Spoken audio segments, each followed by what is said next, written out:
Hola, bienvenidos, ¿cómo están? Yo soy Pash y estamos en un nuevo capítulo de El Podcast de Pash. Una vez más, están aquí en mi habitación. De fondo escuchan una campanita que es un juguete de Gigi y ella obviamente esperó a este momento donde iba a grabar contenido para hacer ruido.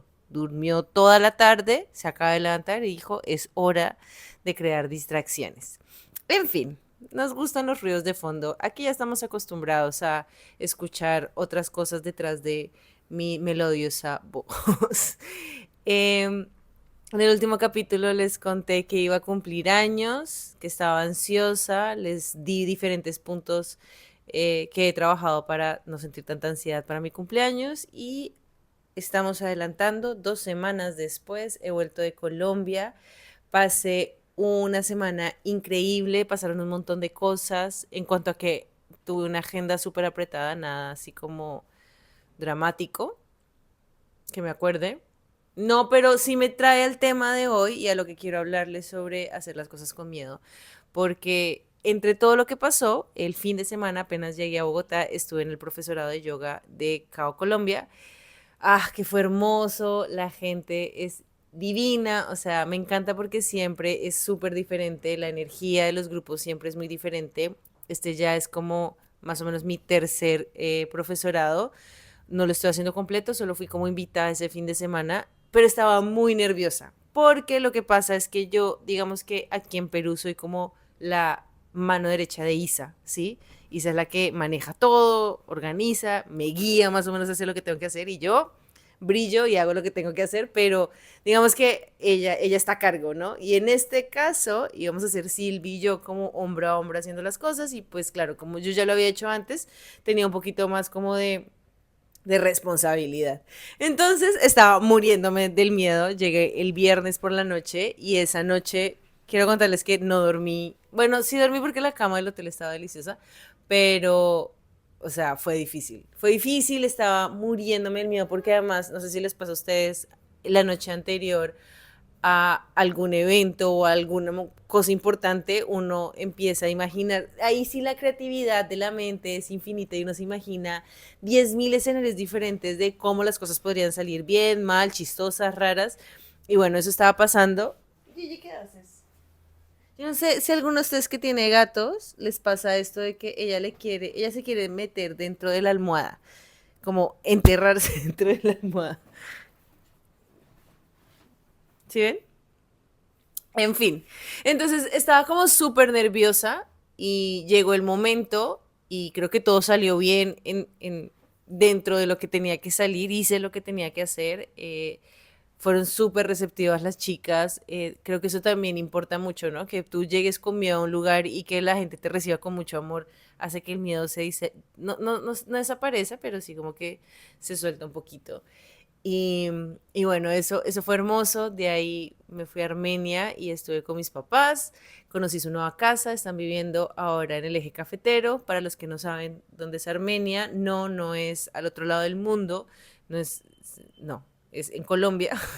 Y si vieron Encanto, la película de Disney fue inspirada en el eje cafetero. Esas fincas cafeteras era donde vivía, no me acuerdo cómo se llama la protagonista. No me he visto Encanto, no me lo voy a ver pronto. No sé por qué no me lo quiero ver. O sea, yo siento que a veces yo tengo como como rechazo predeterminado frente a ciertas cosas y eso me pasó, porque me han dicho, o sea, la película es hermosa, ¿no? No estoy diciendo que la película sea aburrida, ni mala, ni fea. He visto pedazos, lloré viendo como un pedacito, pues una canción, pero no sé, eso me pasó también, ¿saben con qué? Con Frozen. Nunca me vi Frozen. O sea, me sé las canciones, obviamente, pero nunca me vi la película.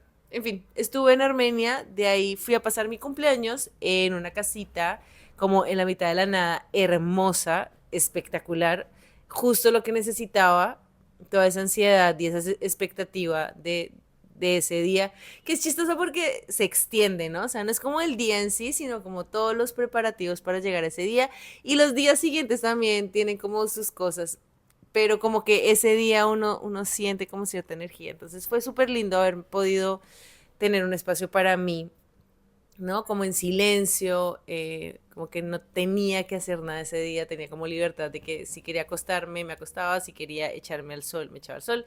Llovió un montón y eso también me parece muy lindo porque es abundancia. Entonces siento que se viene un año nuevo para mí muy lindo y estoy llena de esperanza y con mucha ilusión y con muchas ganas de vivir este año nuevo. Gracias por todos sus mensajes, por todo su amor. De todas maneras recibí como este cariño de diferentes maneras. Entonces quiero agradecerles mucho porque siempre recibo amor por todo lado. Es una cosa impresionante.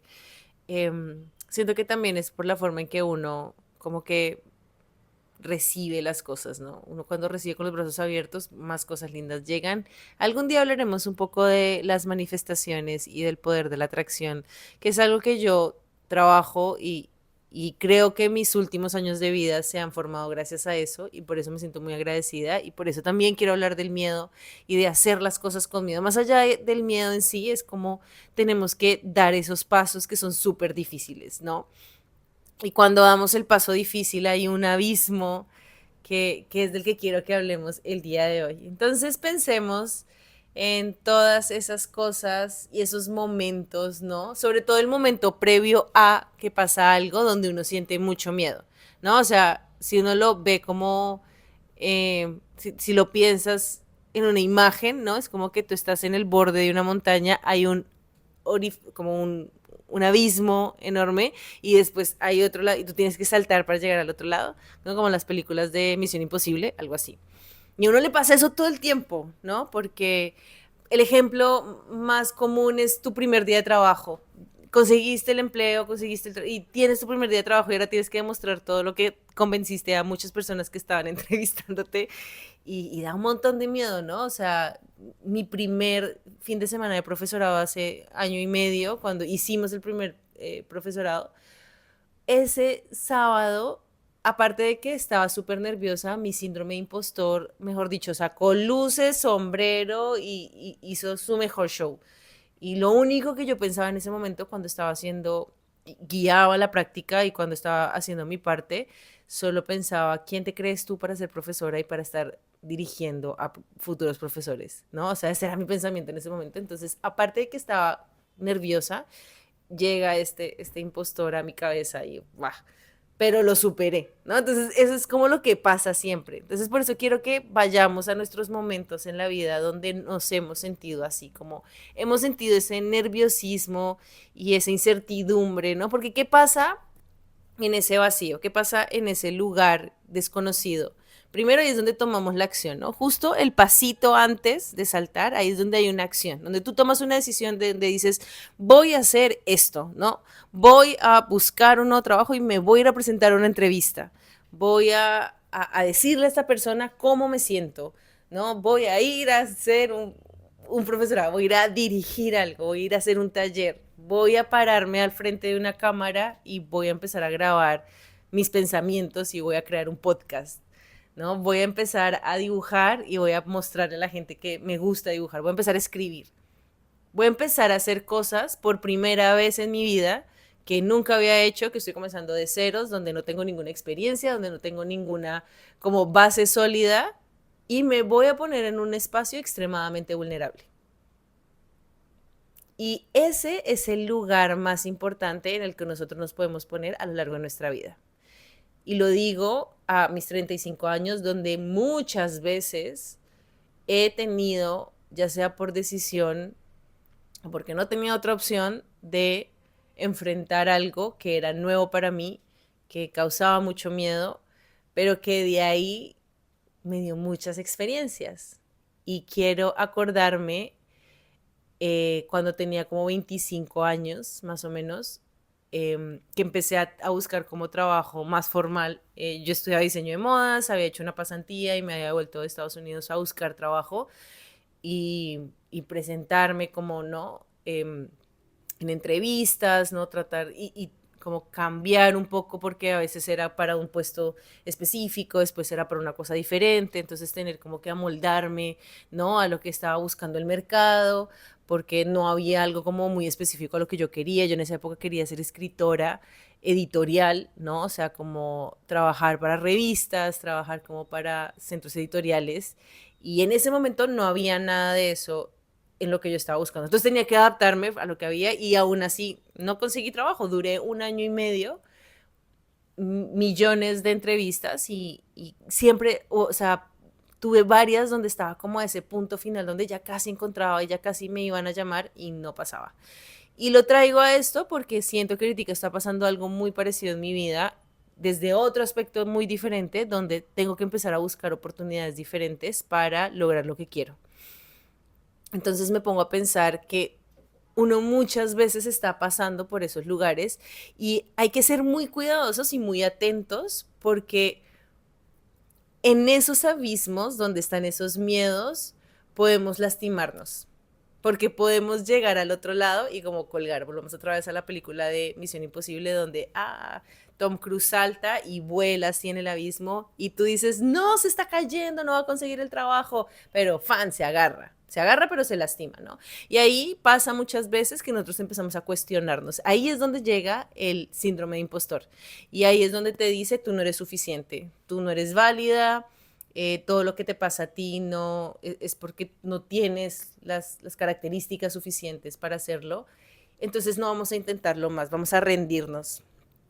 Imagínate que tú te hubieras rendido en tu primer día de trabajo, ¿no? Hubieras dicho, te hubieras parado al frente del edificio de tu empresa y hubieras dicho, no, esto es muy difícil, mejor me voy a la casa, voy a seguir viendo televisión, chao, ¿no? O que tienes esta persona que ahora es tu pareja o alguien muy cercano a ti y en el momento que le ibas a decir eso dices, no, esta persona me va a rechazar, mejor no le digo nada, chao.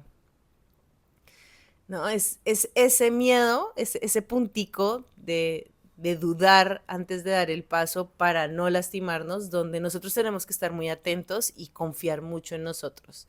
Y justo esta semana subí un reel que habla de la confianza, ¿no? Mel Robbins, que es esta speaker, y tiene unas charlas buenísimas, o sea, me encanta escucharla porque es súper empoderadora, ¿no? O sea, como que te habla, ex abogada se le nota, habla como desde esta confianza que ella ha creado, ¿no? Y habla de eso, de la confianza, y es como tú no tienes confianza, la confianza no nace de ti como nace el amor o como nace la empatía, ¿no? La confianza es algo que tú tienes que construir a diario y la construyes cuando te empiezas a volver capaz, ¿no? Y esa capacidad nace de ponerte en momentos difíciles, en momentos incómodos, en momentos donde no tienes suficiente información, las veces necesarias para que toda esa información que tú estás construyendo un día detrás del otro te vuelva y te forme la persona que eres hoy. ¿Sí? Montar bicicleta. Me acuerdo cuando yo estaba aprendiendo a montar bicicleta, esos son mis primeros recuerdos con mi papá, que tengo como muy guardados cerquita a mí, porque él fue muy paciente y ninguno de los dos somos pacientes, ¿no? O sea, trabajamos mucho nuestra paciencia a diario. Pero él, en su actitud de padre, o sea, le tocaba esperar, ¿no? Porque yo me montaba en la bicicleta, daba un pedal, me caía, no, esto no sirve, no quiero, no me interesa, lloraba, pataleaba, le pegaba a la bicicleta hasta que, no sé qué pasó, en algún momento ya lo hice tantas veces que se volvió natural. Entonces, habían peleas, había como esta molestia, pero ya yo entendía cómo era la situación, ¿no? Entonces, iba y me ponía ahí y lo hacía. Cuando tú entrenas, y ahora que yo llevo varios años ya entrenando, tú empiezas a hacer ciertos ejercicios, digamos los push-ups, y es como jamás en la vida voy a hacer más de 2 push-ups. Y te duele y de pronto te molesta el hombro, entonces tienes que ir a terapia porque no hiciste bien el ejercicio, pero entonces vuelves otra vez y aprendes y lo entiendes y lo haces, ¿no? Y ya después empieza a tener un poquito más de sentido. Y ahora que lo pienso, mañana tengo que cubrir una clase y voy a cubrir la clase de la directora, ¿no? O sea, es el grupo de personas que espera como top clase mañana y yo voy a tener que dirigirla. Pero estoy lista, estoy preparada. Tengo mucha emoción de hacerlo. Miedo de aquí hasta el 20º peso, pero va a salir bonita, espero. Y si no va a salir bonita, voy a aprender muchas cosas, pero estoy segura de que lo va a hacer bien. ¿Por qué? Porque de ahí es donde nace la confianza. La confianza nace de esta intención de querer hacer las cosas bien, porque ojo a esto, tú vas sin información, tú vas sin experiencia, pero tú o sea, te has preparado para eso de alguna u otra manera, ¿no? O sea, si tú vas a una oferta de trabajo, ¿no? Y te presentas para una entrevista y te dicen tienes que tener experiencia en esto y no la tienes, es muy probable que te rechacen, ¿cierto? Si yo mañana voy y dicto la clase y no he estudiado la clase antes, es muy probable que lo vaya a hacer mal. Entonces, sí, sí tiene que haber una preparación. Esa intención de presentarte y de hacer las cosas sin mucho conocimiento requiere también cierta preparación antes de, ¿no? Porque ahí te da como cierta base, ¿no? Para poder empezar a tener esa confianza que necesitas construir.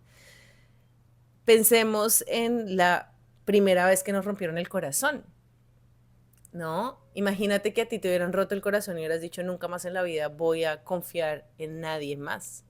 Sí, ya esta persona me lastimó, nunca más vuelvo a hacerlo. Y la confianza ahí siento que tiene que ver mucho con no tanto hacia la otra persona, sino contigo mismo, ¿no? Porque es algo que tú estás construyendo para ti. Si alguien te hirió, si alguien te dijo, mira, la verdad ya no quiero estar más contigo, chao, y tú piensas que tienes que dejar de darte las oportunidades de conocer a alguien por esa persona, te estás quitando del centro y lo importante es que ahí tú eres la persona importante, ¿no? Entonces, cuando nosotros nos damos la oportunidad de volver a intentar cosas después de que nos haya lastimado, después de que nos haya salido mal, ¿no? Acá una personita por ahí que conozco está haciendo unos exámenes que son súper difíciles y sabe que de pronto en la primera no va a sacar 100, ¿no? Y va a tener que hacerlo una y otra vez hasta que lo logre, si es que en verdad es algo que quiere llegar, porque a veces también uno lo intenta las veces suficientes y entiende que es como, ah, no es por este lado, de pronto es por este otro, ¿no? El rechazo es redirección. Yo cuando estaba buscando trabajo como diseñadora, pude haber seguido y puede que hubiera seguido un poquito más y hubiera encontrado lo que tenía que encontrar, pero si yo no hubiera encontrado esa redirección hacia otras cosas, después de eso me puse a crear, ¿sí? Empecé a hacer ropa, diseñé, hice prendas para mí, y todas esas cosas me llevaron como a cierto conocimiento, a cierta experiencia, no hubiera dado los pasos necesarios para estar aquí hoy, ¿no? Para haberme vuelto profesora de yoga, para haber practicado, para haber hecho XY y estar aquí con ustedes hoy. Entonces, también hay que pensar mucho que cuando tú no la logras en la primera, ¿no? Cuando pegas el salto y te caes al abismo, no te vas a caer completamente, vas a caer un poquito y vas a tener que recogerte y volver a intentarlo, pero no estás en el mismo punto A, estás un poquito más adelante y de pronto vas a tener que reacomodar, reorganizarte para volver a intentarlo y para poder de pronto en esta segunda vez ir un poquito más adelante, ¿no? Entonces ese miedo, ¿no? Ese miedo a intentar, esas ganas de querer crear confianza, está todo en eso de poner mucha atención frente a los pasos que estás dando, frente a las decisiones que estás tomando, no ser compasivo también contigo, estás haciendo lo mejor que puedes hacer hoy, tienes las herramientas que tienes hoy y siéntete agradecido y orgulloso por eso. No, no te aferres tampoco al pasado, a lo que salió mal, a donde te lastimaron. Abraza eso, déjalo ir y date el espacio y la oportunidad para intentar algo nuevo, ¿no? Cuando nos quedamos mucho en ese miedo, en ese rencor, en esa tristeza, estamos perdiendo tiempo que podríamos estar aprovechando en explorar algo nuevo. Entonces, pensemos en eso, ¿no? Hoy quería eso, que pensáramos en esos saltos que damos constantemente, porque no necesariamente tienen que ser cosas grandísimas. A veces es el miedo, y ni siquiera el miedo, es atreverme a cambiar un hábito en mi vida que de pronto puede hacerme una persona más feliz, más tranquila, ¿no? Es aprender a poner ciertos límites para de pronto no sentirme tan agotado al final del día. Entonces, ¿qué acciones y qué decisiones estás tomando a diario para llegar a la vida que quieres llegar? Y ese es el otro lado después del abismo. El abismo está construido de decisiones, de acciones, ¿no? De elecciones que vienen con miedos, vienen con historias, vienen con pesos, vienen con cosas que tenemos que trabajar a diario y siento que esto es lo que hace la vida tan espectacular y tan increíble, ¿no? La opción de que tú hoy puedes estar aquí tomando decisiones, tomando lecciones, haciendo cosas, arriesgándote, comenzando de cero y esperando a ver qué pasa, ¿no? Con mucha ilusión y con muchas ganas de seguir adelante. Y eso era lo que tenía para contarles. Siento que ese es mi propósito de este año, ¿no? Como arriesgarme un poquito más, tratar de salir de esa zona de confort que es deliciosa y que a veces es necesaria pararte ahí, sentirte a salvo un momentico y después volver y pegar el salto. ¿Qué tal? ¿Qué opinan? Espero que hayan disfrutado el tema del día de hoy. Si tienen algo que comentarme, aquí escucho, leo todos sus comentarios. Gracias por compartir en redes y nos estaremos escuchando o viendo en una próxima ocasión. Te mando un beso enorme. Namaste.